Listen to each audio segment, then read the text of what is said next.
Voilà, merci beaucoup, fidèles téléspectateurs. Il y a émission Actualité du jour avec Cédric Eloko, Fumu de la presse, partout Bozolanda, à travers chaîne Eloko Star Télévision. Un grand merci, Nababone, Nangatu, Obundima, pour s'abonner gratuit. Vous continuez toujours à s'abonner, à aimer, vous pouvez surtout confiance. Le numéro Nangezawana Bobo Sanate, beaucoup Melangai, le numéro na plus de 143 89 97 77 947. Et ça, numéro Nanga WhatsApp, Komelangai Bengangai. Yosalangai, plaisir. Et à travers cette émission Actualité du jour, je reçois pour vous le pasteur David Bosengele au Tozani na plateau, Tozo Solanae, na thème munene oyo atina komboya, l'histoire se répète. Alors, avant Tozo pasteur David Bosengele, non linga to balancer muke nzembo ya Mama Enis, que je salue, et c'est la fumo de la presse, et ça la battu tout au bon abisso plaisir, et ça la plaisir na grande dame Didiane Tamba depuis Londres, motomo malamu, na PCMBOT. Si c'est bon, c'est parti. Voilà, là nous sommes de retour dans cette émission, partie du jour. On a dit que nous avons salué plaisir, n'a pas tout au bout de cette fumo de la presse, pourquoi pas, et ça la plaisir, na présidente maître Anita Tamba, moi c'est que je salue, et c'est gagné Yolanda, c'est vrai que le fumo de la presse ainsi qu'une plateforme IARLC, n'a pas associé nous sur au temps, il y a Yolanda émission Oyo, actualité du jour. Voilà. Quand il y a un pasteur David Bosengele, il est là avec moi, que je dis bonjour, pasteur David Bosengele. Bonjour, Foum de la presse, grand chef coutumier. En tout cas, moi j'aime comme ça. Chef coutumier, merci. Voilà, merci beaucoup. Pasteur Leto Yambio Nakati, émission Actualité du jour, autour de la thème Oyo, le long Nakati à église, ils ont déroulé. Dans l'ingavato Kota Nakati à thème Oyo, histoire se répète, tout en nous, qui est pasteur David Bosengele. Le pasteur David Bosengele, je m'appelle pasteur David Bosengele, Naza représentant légal l'église La Couronne de Christ. Naza marié na maître Anita Tamba. Oh, je salue aussi maître Anita. Et Naza père de plusieurs. Ok. C'est ça. Voilà. Merci beaucoup, Bokiningue, pasteur David Bosengele, Aza parent, Aza marié, na maître Anita Tamba, et puis Aza pasteur ya église La Couronne, puis c'est dans la Couronne Mobimba, Mbote Bisikani Bolanda Fumu de la presse. Voilà, pasteur David Bosengele, avant tout côté l'émission, on a tous parcours, il y a pasteur David Bosengele, abani ningini ti aya kokoma pasteur. Merci Fumu de la presse. Voilà, parcours dans les amoulaï mingi. Ok. Mais dans un musulman. Oh, ok. Dans un musulman, on s'est converti. Et dans le parcours le la chrétien, on s'est converti. La flamme pour la papa nanga molimo, pasteur romain, na Lingwala, la fin de l'année, na 2000, on qui consacré comme pasteur. Et après 2 ans, on a fait une mission au Nazanango, église la Couronne de Christ. Ok. Voilà. Pasteur David Bosengele, nana apprécié au bout comme pasteur. Au sepelaki na nani ndinga bande ko teya mateya na ye, o pesa ki yosusu posa atinga pe funa koma. Bon, mon tapé singa goui, ya kozala pasteur tout d'abord, ça c'est mon père spirituel tout d'abord. Ok. Papa nanga molimo. Ok. On est pasteur Romediako, na Lingwala. Azali vivant. Ah, na PCMBOT de Biskani. Na KPLZ, Azawana. Et ma deuxième personne, qui jeune congolais, on a mon qui sous ma casse, on a envié, ils ont passé Coutuno. Ah, ok. Ils ont passé Sony, ma papa, on a passé son goût. Ok. Il y a ça, mon malam, voilà. Ok. Voilà, merci beaucoup. En tout cas, vous comprendre, pasteur David Bosengele a dit, bah, pesa goût et musala oyo, pasteur Coutinho, Azanakati, pasteur Sony, na pesi bangombote, Bisikani Bolanda, fond de la presse. Voilà. Pasteur David Bosengele, no linga to kota na kati ya thème oyo, tozolobi là, l'histoire, ça se répète. L'histoire, ça se répète. Mais avant to yango, no linga to souffler muke na rubrique d'anniversaire. Oyo bazo célébrer l'anniversaire na bango lelo, joyeux anniversaire à Bibi Kasongo esika nini Orlando Cédric Eloko Fumu de la presse, et joyeux anniversaire na Flani Mombo esika nini Orlando Fumu de la presse, et pourquoi pas na Rose Lumbu oyo bazo célébrer anniversaire na lelo. Allez, plein de bonnes choses à travers cette émission Actualité 10 jours. Tout vous célébrer l'anniversaire Nabino Lelo. En tout cas, Fond de la presse n'a hésité à souhaiter Bino joyeux anniversaire. Voilà. Pasteur David Bosengele, Tozongi, Nakatia, émission. Est-ce que vous avez un bateau pour célébrer l'anniversaire Lelo?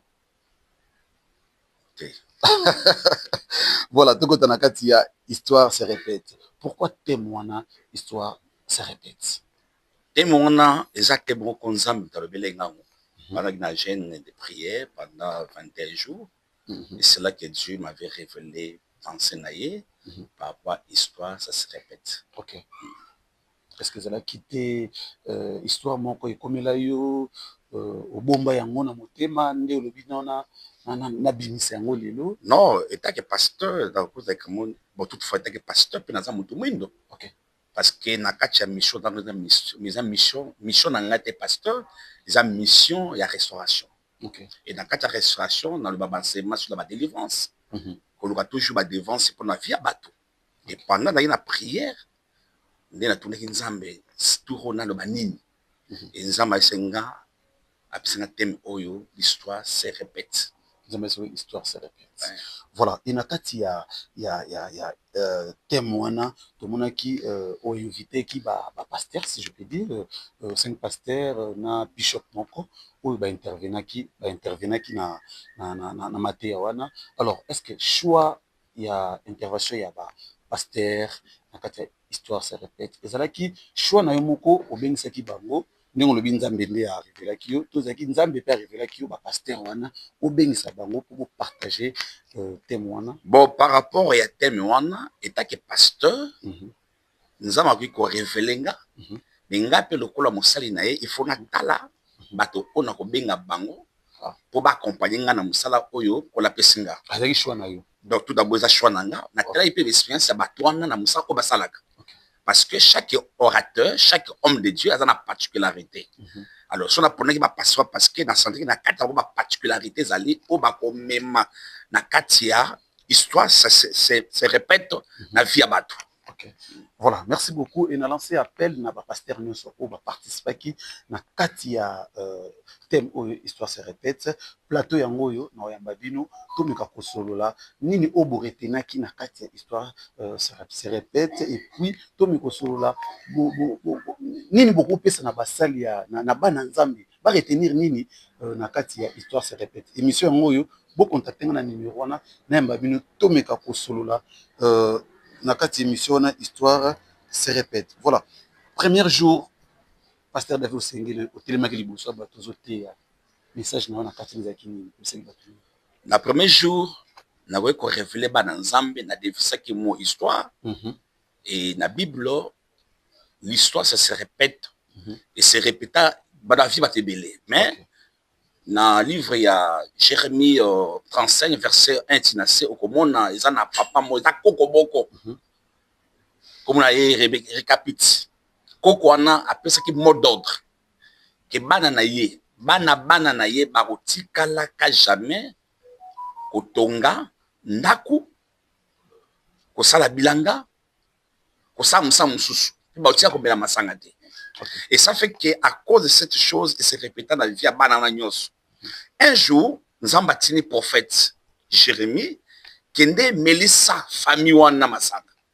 On est dans la Bible. Kata Bible. Les versets ni. Ils ont dans Jérémie 35. Parce que là il n'y a pas preuve à la pluie alors tant nzambe atindi prophète Jérémie ame sa famille na masanga ne famille wana. OK. Bana ba descendance ya famille habité ko banda koko na biso. OK. Sina papa biso koko na biso alobaka mot d'ordre tokotika komela masanga te tokotika osabilanga te tokotika kotonga ndako te. Donc bango ba vivre na répétition ya vie batonga ndako te bamelaka masanga te bazanga bilanga te mais ba vivre qui parce que koko le bango le mot d'ordre. Donc l'histoire qui se répète et ça m'a dans les néantés et ça m'a toujours na cache famille ou bien na cache société. Voilà. Et ma famille belé bah ça va victime mais histoire qui se répète. Okay. Voilà. Merci beaucoup le pasteur David Bosengele. Et par rapport il y a ce pasteur où va participer mutu na mutu ayakina apporter un plus na témoin. oretenaki nini na passage ya ba o esi baleki na kati ya témoin histoire se répète nini oretenaki na bango nyonso na bango o basi baleki ba o baleki parmi pasteur Wafo Chemel Wafo Wawa plutôt il a parlé sur la prière. Ça dit lorsque l'histoire se répétait dans la famille, ce que ma casse la prière était moyen au briser cycle on est aux alades. Ce qui fait que battement ma victime à répétition il y a ma vie négative par rapport à la famille, c'est parce que beaucoup et à chrétien belé via pérézade. La vie à prière nous te permet de briser cycle on est à répétition. Voilà pour un orateur à l'émotion. Deuxième orateur, il a parlé sur le mystère de la terre. On a dit pasteur Bishop Ben Kabou. Il a parlé sur ça, et c'est qui profond, à des moutons qui battent tout. Donc, souvent, ça va victime, il y a une répétition, il soit par rapport à ma bélé. Ma bélé, pas tout fandak. Par exemple, mille na mille, parce que tu es mille na mille, il ça kabato. Ils ont battu, ils sont commis boyé et détruits. Et les 4 orateurs, il a parlé sur le lutte de la destinée. Okokyo za na destinée, okokyo za na plan nzambe, mais ceux qui obundi pour na plan nzambe te, okoya ko répéter même il soit ba parana yo. Destinée et ça plan nzamba sabo nzamba sali pour na yo. Mais l'histoire qui se répète, ils ont ba événement. O ils akacha ba famille parce que chaque famille ils ont des événements négatifs. Et l'histoire qui se répète beaucoup et se passe à mingi na ba histoire négative de la famille. Quand pasteur on est allé qui pasteur Théo pasteur Théo. Pasteur Théo.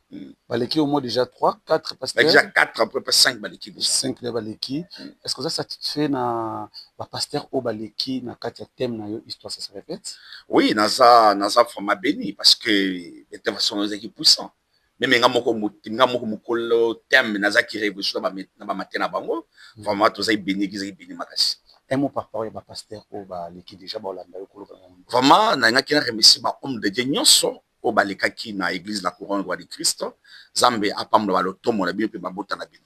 Voilà, merci beaucoup. Nous avons soufflé mouké tout l'anda passage ya ba pasteur au balekaki na kati ya Tonga oyo église la couronne pour na kolobela thème ya histoire se répète. Après tant aux zonga pour continuer l'émission na biso. C'est bon, c'est parti.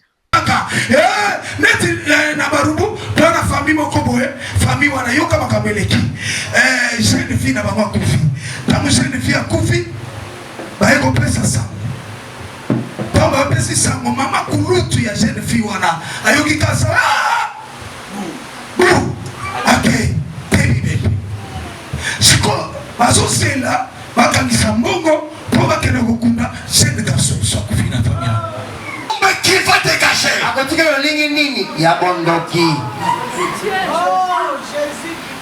ta vie n'est pas une vie qui est présente, mais c'est une vie que personne n'a fait vécu par le passé.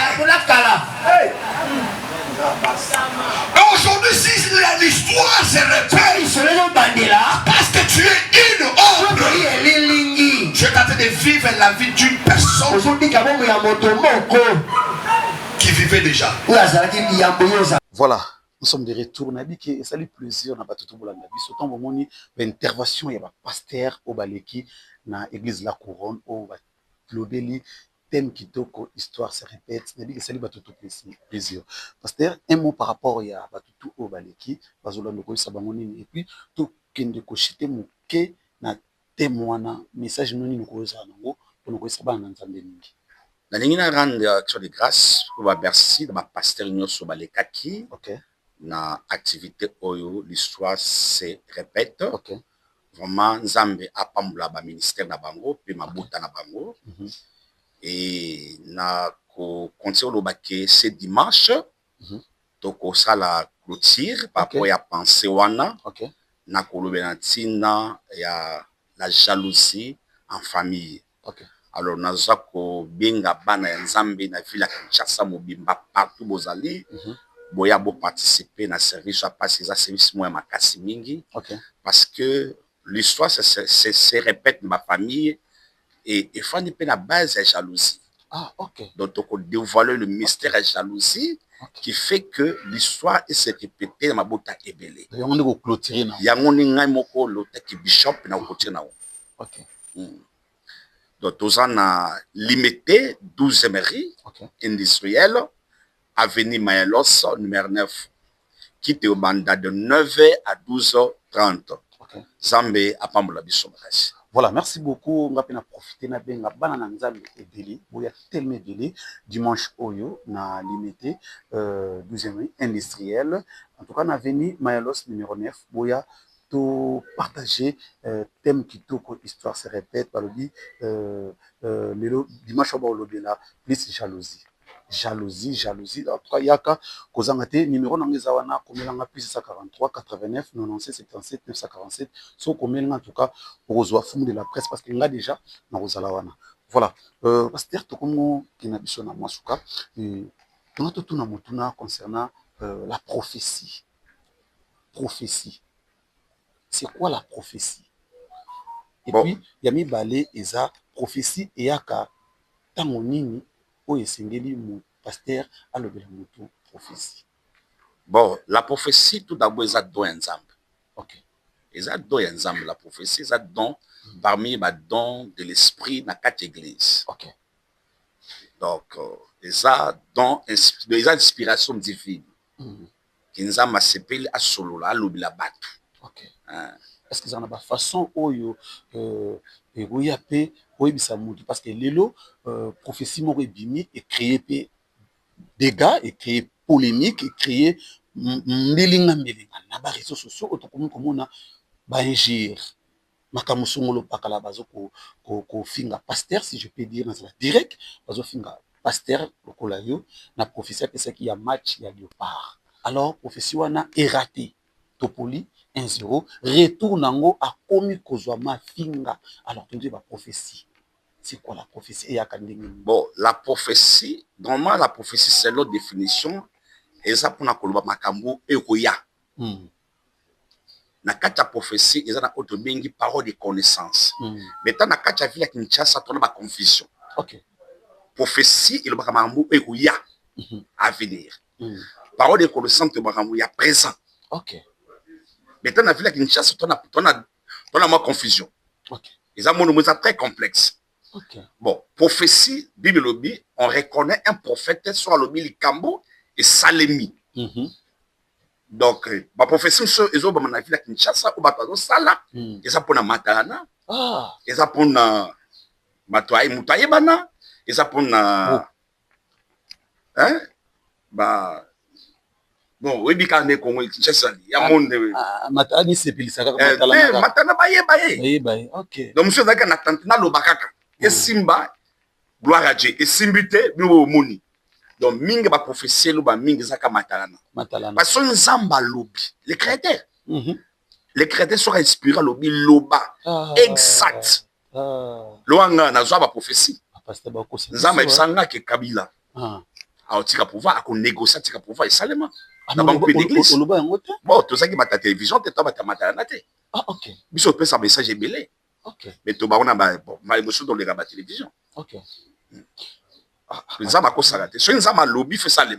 Si on a lobby comme ça imité, loba, nous avons lobby qui était parce que tout dans le match. Par exemple, il y en a qui n'est pas fin à pasteur. Ok. Il y a lobby qui nous avons essayé que boy. Pour gagner 3. Mais ça limité. Ce que c'est nana loba qui n'est pas na bobungi. Donc ça bon, faut comprendre que ça me ça l'ensemble. Ça arrive. Donc c'est que nous avons lobby qui attend à souka ba faux prophète bobi. Mais c'est que tout confirmons. Oui, mais Bible est clair. Vous voyez, bah, Moussa Nzambe n'a donné la prophétie. Soit lobby le Kambo et Salemi. De ça Nzambe sur la télévision, à lobby le Kambo et Salemi. Les akaba c'est ça kabat. Bah moi que bango puis balo. Bah nzo kabat tout ba sa prophétie jusqu'à vrai. Bah ça peut belé non babima pété. Bah ça bango pe. Attends que pasteur David Bosengeli. Prophétie est bimi et Salemi est raté. Vous avez confirmé au Bible lobby faux prophète ou bien faux prophète. Mais Bible oui ou non? Oui. Faux prophète. Alors, ils ont Bible dans le Bible. Tous les cannabis déjà, nous avons faux prophète déjà. Nga item dans le lobby, parce que David Bosengeli dans le lobby, on a faux prophète. Voilà. Merci beaucoup, Batutu. Vous êtes tellement éveillé, Bolinga Cédric Eloko Fumu de la presse. Je dis encore merci à Jean-Paul Capitaine Toumba, les boss que je salue. Est-ce que nous l'avons fait de la presse, c'est pourquoi pas maman, bijou, beau face à bibo, oyo. Aben si banale ma rendez-vous tout na terrain à GD, boya tout ce là, na l'artiste Kadi Yoyo, boya to bina, tout ce là ensemble, na terrain à GD, et que ça la biso, plaisir. Voilà, pasteur, to côté sous na kati ya motu na biso musu to zanango, appel. Ikamuna appel ya nzambe baka pasteur bio appel kokoma pasteur ezaka appel kokoma pasteur ezalaka appel ou bien kokoma pasteur il faut oleka nanu comme musicien ozwi ba fanatique ebele donc bisi nzembo sali succès ozwi ba fanatique ebele après kozwa ba fanatique ebele okomi pasteur ozwi ka ba fanatique bandolinga nzembo nona oye okomisi bango bandimi na yo bazongi na kati ekili bandimi est-ce que appel eyaka na ndenge nini po mutu akoma pasteur otokomona lelo ba pasteur ebele abandi musicien baza ebele so bino otanga wa na bandi kotanga tomoni pasteur Mike Kalambai azalaki chanteur lelo pasteur Mozimbie chanteur lelo pasteur toye mama na biso nani wabimi na wagizi ya mama pea sonam mama na biso nani mama Olangi nani mama Ndoyemba nani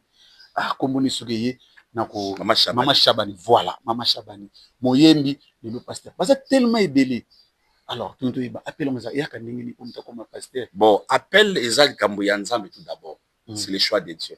OK nzambe akoki ko permettre au bandi na koyemba tout d'abord parce que pour le quoi baza ba chrétien baza ba païen ba tous au parti ba païen.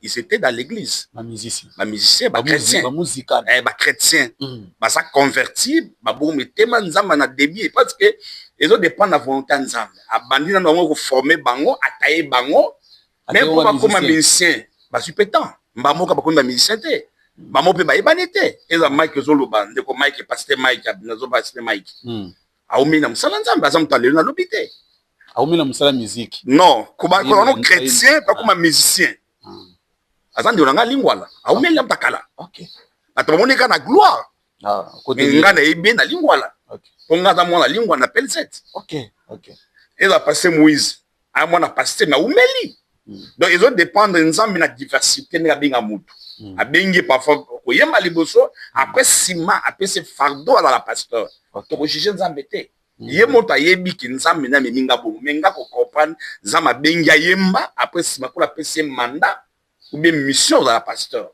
bon on dirait que canal moko lelo ba pasteur ebele ba ko lekana kana ngo po bazana ndime bele sotali ebele pe ba pasteur o tozomona bazana ndime moki parce que misete tokocha pasteur David Bosengeli so epe dimanche pour mona pe bato bazotonda te ke l'église pasteur Mike Kalambai omona bandimi ba fanatique ebele ba otala pasteur Mike Kalambai ndazaki misa pour sambela toujours et nyonso za pour le kumanzambe nzambe ngeza ndengwana aleka kuna après ya pomte za le kumanzambe ipo ko lekana pe mission te ngai na benga na mission te nebe ko yebate exemple mna tala nae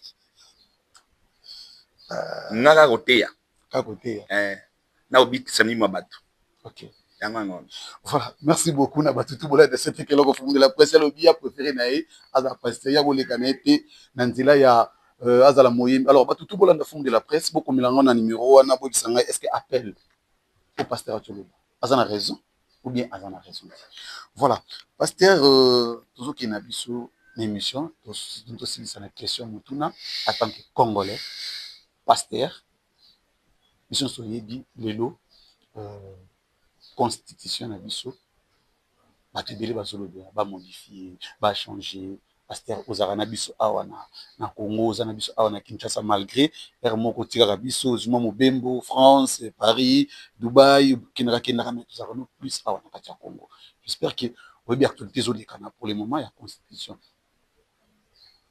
point de vue na yo ekozala nini elelo oui ou non on doit changer d'abord la constitution. Point de vue d'Angazali, oui. OK. Il faut changer en haut. Il va changer en haut. Oui. Pourquoi oui va changer constitution? C'est tout ce qu'on va point de vue. Pourquoi va changer constitution? On dit on a facilité. Au fond, on dit oui va changer en haut. C'est son raison. Pourquoi? So tali yango bien okomona eza verrouillé na ba système ebele na kati. Chef de l'État pouvoir eza ba limite. OK. Na par exemple attaque gouverneur Sali Mabe. Moi chef de l'État a longolé. Exact. À suspendre exact. Il faut pas courir dans le parlement. OK. Donc remarquez bien ba député. Depuis to bana makama Congo. Car même bilongo se représente kaka. Au moins il faut pas changer on va. Donc au moins azaka député l'année passée. Après 5 ans, il y a un député. Ou bien il y a un député. Donc on est à Mbongo Congo. Donc moi classe politique à Sika et ça la tête. Va changer pourquoi? Ça doit changer dans la forme que on se présenter député dans 2 mandats. OK. Au Longwe, ba to suba kuta. Pour bilongo to yeba ka député, ba pesa ka point de vue malongate. Ba ka oui. Oui, ba le mbongo. Bon, chez la solution et oyate. Vous avez révélation. Il faut pas changer batia limite to be ba député 5 ans après 2 mandats député ko zo sous-souté. Mais pour la présidence république 5 ans mouké. Tala ba Chine. Tala ba Russie. Est-ce que Congo a arrêté sur bateau ba vrai? Congo mandat 5 ans construire. N'est Congo est à la Congo. OK. Donc pas payer sa chef d'état chance. OK. Ba système verriage ba chiba longolango. Ba payer se faciliter à ça la candidature à payer ça à la candidat ceux qui peuple SCP ne va voter. Ceux qui peuple SCP oh il y a pas voter on. OK. Oui, mais changement on doit changer, on doit modifier. Qu'on changer côté qu'on remplacer. Oh, oui, qu'on changer. Ah, il faut que dans la 5e république, mais 85e. Pasteur Tikaboui. Il y a solo ndengolanga. Oui, bien. Les solo mo. Il y a bandimino baza partout le monde. Oui, bien ngada. Bon, non ba taki congolais. OK. Non ba pasteur té. OK. So le Congo est bongi. Même église il va bénéficier. Ah, OK. Vous comprenez? OK. Nadaza, je suis de Kisangani. OK. Naza lokele na topoke. Vous comprenez? Donc, il faut pas changer. Pas changer.